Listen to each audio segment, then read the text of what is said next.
You back, yeah, back at it. Seven areas that we had to look at. So the first one that we were looking at was utilities.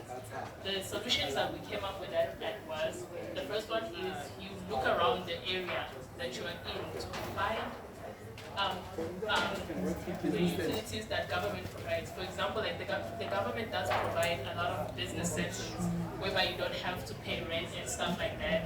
You just have to move your business in, and then like it's either you don't have to pay rent and they have water, electricity, and such, or the rent is very low. Yeah, sorry.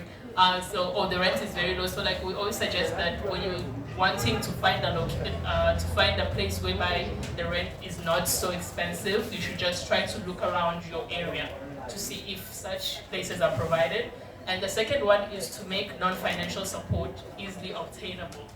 Because like obviously non-financial support, we would not be needing to get money directly from like all the places that provide like grants and stuff like that. It will be in regards to being provided with equipment, etc., etc. And then for the second one, which was load shedding, the solution we came up with was restructuring your work schedule. So obviously, I think most of us, we have the load shedding schedule. So if you know that obviously load shedding is a thing we have to deal with, just it's the reality of living in South Africa. So you'd have to restructure your work schedule according to load shedding, whereby you know that if I have load shedding at a certain time, it's either I wake up earlier to make sure that I get my work completed, or I stay at work later to make sure that I get my work completed, or you do the things that need to be done when there's electricity, and then keep those that you know that you can do when there's no electricity, and then do those so that you can still get your work done. And then we also suggested creating funding programs that provide funding specifically for alternative power sources like generators, solar panels, and etc. And then for the third one, which was Me Too business, we suggested specializing or finding your niche target market. So obviously with that, obviously like you're not gonna, it's not realistic to expect that there's not gonna be people who do the same business as you. So obviously with that, you just want you to find the area where you specialize, you know that this is the area I'm good in, better than everybody else around me, so that if there's people who need the specific type of service, I'd be able to provide it. And then the second one is marketing or having an online presence, especially in this day and age where everything is online. Before you could make a flyer and hand it out to people and it would work, but now with flyers and the way people are online, it wouldn't work the same. So we suggest like having an online presence. And the third one is socializing, whereby you can socialize with the Me Too businesses or people who do the same businesses as you, so that you can maybe try to make a partnership or try to find a way where you can work together instead of trying to always compete against each other, because you might find that this business has a strength in this, which is my weakness, and I have a strength in this, which is their weakness, and you work together. And then for skill development, what we suggested was, number one, teach yourself. There is so much everywhere, like everywhere, where you can look anywhere and everywhere to get all the skills that you need for your business. So we always suggest starting with teaching yourself, and then wherever you see that I can't teach myself this, that's when you know that, okay, I can go to a certain place that specializes in this.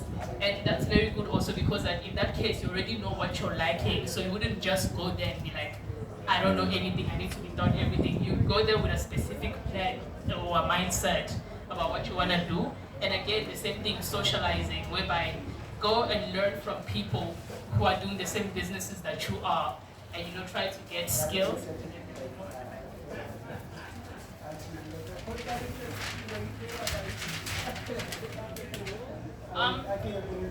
For location, the only thing we came up with was online presence, because the reality of things is not everyone is going to be able to get access to the best location there is. There's just too many businesses and too few locations that are like the optimal locations to be in. So we suggested like growing your online presence, because again, marketing yourself online, even if you are in the weirdest of location, as long as people know that you exist and they can get to you by you being online, then it should work out.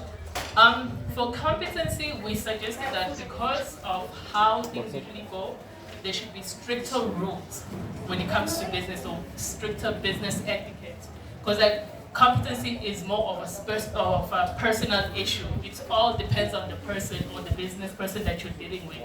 So it's not something that you can easily deal with.